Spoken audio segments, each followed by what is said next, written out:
Good morning students. आज आपण नवीन point चालू करूयात. Factors affecting surface tension. आपल्याला आज डिस्कस करायचे कोणते कोणते फॅक्टर आहेत ज्यांचा डायरेक्ट इफेक्ट सरफेस टेन्शनवर असतो. तर त्यातला पहिला फॅक्टर आहे तो म्हणजे temperature. With increase in temperature surface tension of liquid decreases. With increase in temperature surface tension of liquid decreases. Temperature increase झालं की लिक्विडचं सरफेस टेन्शन डिक्रीज होतं. So we can say that temperature is inversely proportional to surface tension किंवा surface tension is inversely proportional to temperature.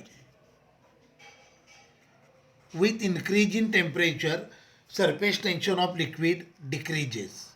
So graph draw केला.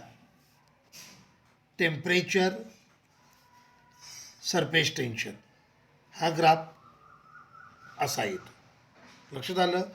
With increase in temperature surface tension of liquid decreases.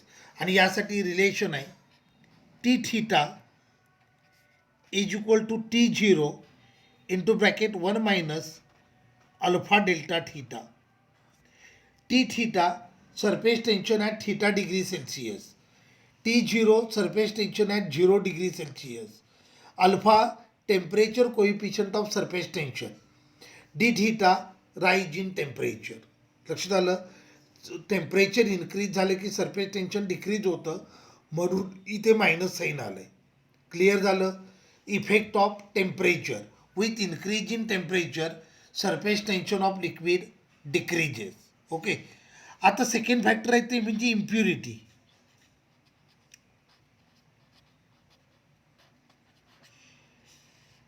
There are two types of impurities: completely soluble impurities and partially soluble impurities.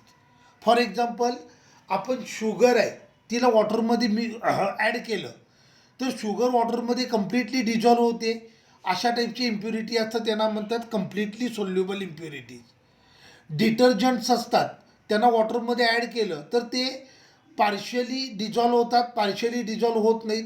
अशा इम्प्युरिटीला म्हणतात partially soluble impurities. लक्षात आलं. There are two types of impurities: completely soluble impurities and partially soluble impurities.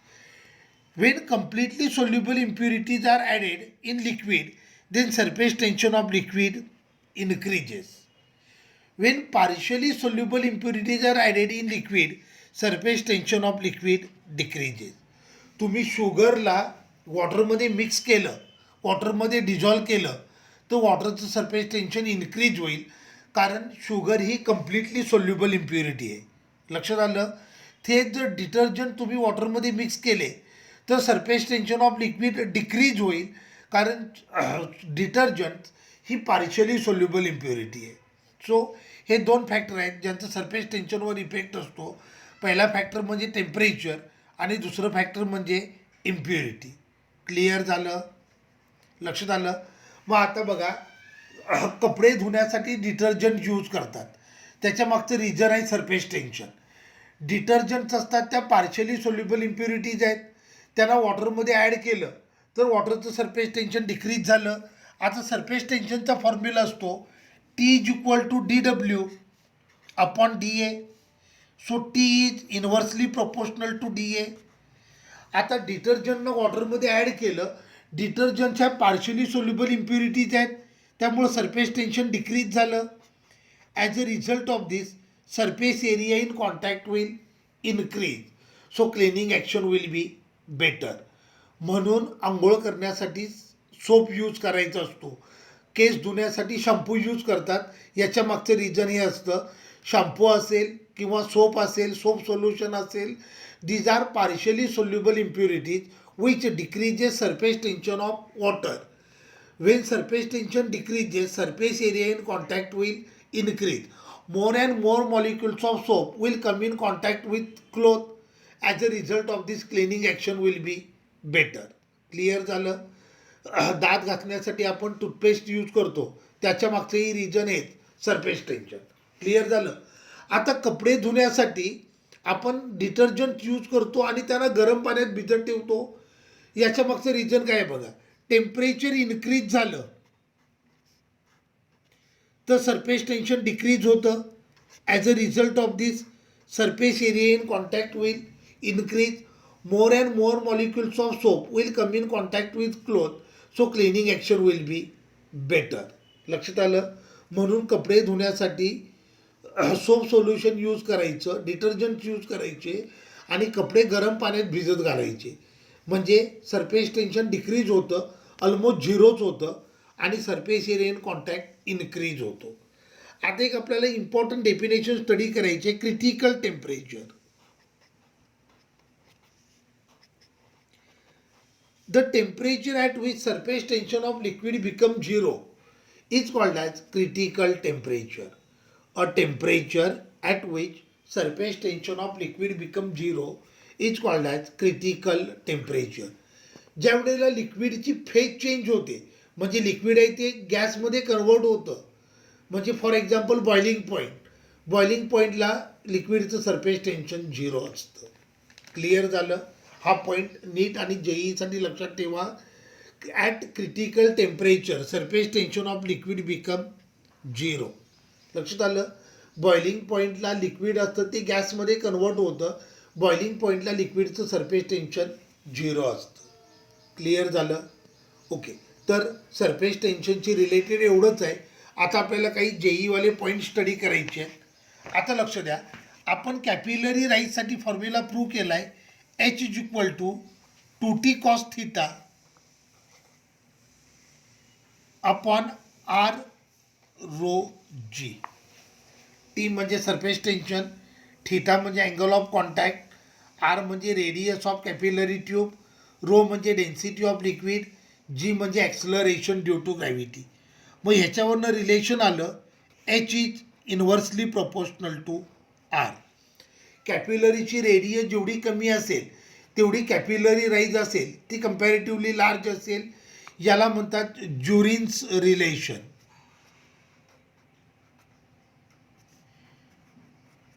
ज्युरिन्स relation. H is inversely proportional to R. For example,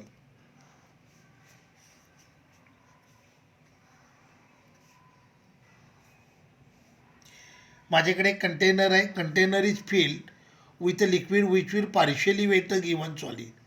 suppose करा याच्यामध्ये capillary rise एवढी आहे.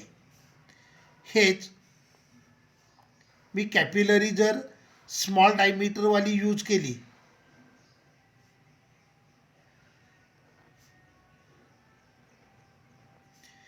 तर capillary rise comparatively large असेल. So H is inversely proportional to R. जेवढी कॅपिलरीची radius कमी तेवढी कॅपिलरी राईज कम्पॅरेटिव्हली लार्ज. आता वरचंच रिलेशन बघा. ह्याच्यावरनं सरफेस टेन्शनचा फॉर्म्युला आला T is equal to H R rho G upon 2 cos theta. लक्षात आलं. आणि मी तुम्हाला सांगितलं जर वॉटर असेल तर थिटा किती घ्यायचा, 0 घ्यायचा. Cos 0 is equal to 1. तर वॉटरसाठी हा फॉर्म्युला येईल. वॉटरचं surface tension H R rho G divided by 2. हे रिलेशन यूज करायचं फॉर वॉटर. क्लिअर झालं. आता H is inversely proportional to R. This is Jurin's relation. Therefore H1 upon H2 is equal to R2 upon R1. Okay. आता वरचं relation बघा. H is equal to 2t cos theta upon R rho जी. ह्याच्यावरनं H is inversely proportional to G पण आहे. बरोबर आहे. आता दोन प्लॅनेटमध्ये जर आपण कंपॅरिझन करत असेल, एकदा कॅपिलरी अर्थ सरफेसवर आहे, त्यानंतर कॅपिलरी ट्यूब तुम्ही एखाद्या प्लॅनेटवर घेऊन गेलं, त्या प्लॅनेटचं मास काहीतरी असेल, त्या प्लॅनेटची radius as compare to earth काहीतरी असेल, तर मग हे रिलेशन कसं येईल बघा. आपल्याकडे रिलेशन आहे G is equal to G M upon R square. हे 11thला ग्रॅव्हिटेशनमध्ये स्टडी केलेलं relation.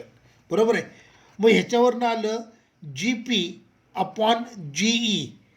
Acceleration due to gravity on surface of given planet to the acceleration due to gravity on earth surface is equal to M P upon M E into R E square upon R P square.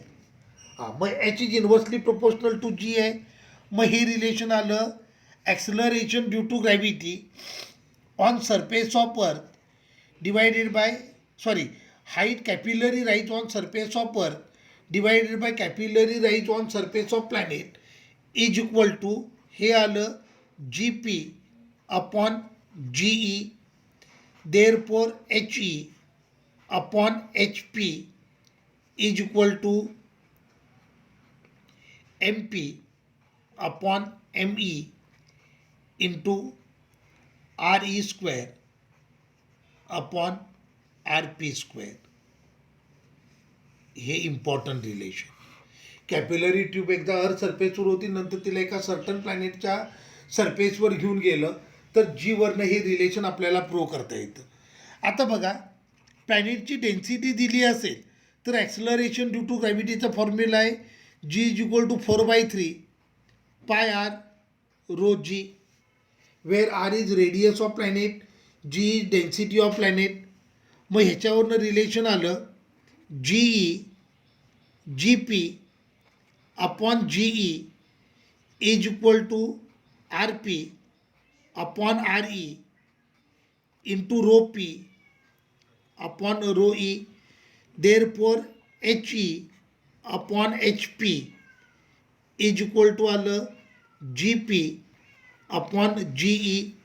So हे relation आलं R P upon R E into rho P upon rho E H E upon H P. Clear झालं. जर प्लॅनेटची density दिली असेल तर हे relation. Okay. आता बघा, कॅपिलरी ट्यूबचं आपल्याकडे रिलेशन आहे H is equal to 2t cos theta upon R rho G. आता सपोज करा कॅपिलरीला आपण झिरो ग्रॅव्हिटी फील्डमध्ये ठेवलं. झिरो ग्रॅव्हिटी फील्ड असेल तर वेटलेसनेस असणार, म्हणजे बॉडीचं वेट झिरो झालं, म्हणजे जीची व्हॅल्यू किती आली 0. किंवा लास्ट इयर आपण ग्रॅव्हिटेशनमध्ये पॉईंट स्टडी केला होता weightlessness in orbiting satellite. Orbiting satellite असेल तर तिथे वेट 0 असतं. मग सपोज करा कॅपिलरी ट्यूब आहे, तिला ऑर्बिटिंग सॅटेलाईटमध्ये प्लेस केलं आहे, मग इथे जी 0 झालं. मग त्या केसमध्ये H is equal to infinity होणार. या रिलेशनमध्ये व्हॅल्यू पुट केली, जीला 0 पुट केलं तर एच इन्फिनिटी झालं. आता प्रॅक्टिकली इन्फानाईट म्हणजे काय बघा, कॅपिलरी ट्यूबला झिरो ग्रॅव्हिटी फील्डमध्ये प्लेस केलं असेल तर liquid will rise up to the top of capillary. या केसमध्ये लिक्विड कॅपिलरीच्या टॉपपर्यंत राईज होईल, पण ओव्हरफ्लो होणार नाही, कारण ओव्हरफ्लो होण्यासाठी वेट लागतं आणि तिथे जी 0 आहे त्यामुळे वेट पण किती झालं 0 झालं. क्लिअर झालं. Wien capillary tube is placed in zero gravity field or in orbiting satellite. Orbiting satellite असेल तर तिथे वेटलेसनेस असेल, म्हणजे बॉडीचं वेट 0 झालेलं असेल. मग त्या केसमध्ये हाईट इन्फानाईट व्हायला पाहिजे. मग अशा केसमध्ये लिक्विड राईज होतं up to top of capillary tube, पण ओव्हरफ्लो होत नाही कारण तिथे वेट नाही आहे, वेट 0 आहे. वेट 0 असेल तर लिक्विड ओव्हरफ्लो होणार नाही. क्लिअर झालं. ओके. आता कॅपिलरी ट्यूब आहे, तिला प्लेस केलं in lift. Capillary tube in lift. आता लिफ्ट जर युनिफॉर्मली मूव्ह होत असेल in upward or downward direction तर त्या केसमध्ये ॲक्सलरेशन ऑफ लिफ्ट 0 असेल. मग त्या केसमध्ये कॅपिलरी राईज असणार H is equal to 2t cos theta upon R rho G. Capillary tube कॅपिलरीला आपण प्लेस केलं आहे in lift which is stationary. पहिल्यांदा स्टेशनरी लिफ्ट बघूया.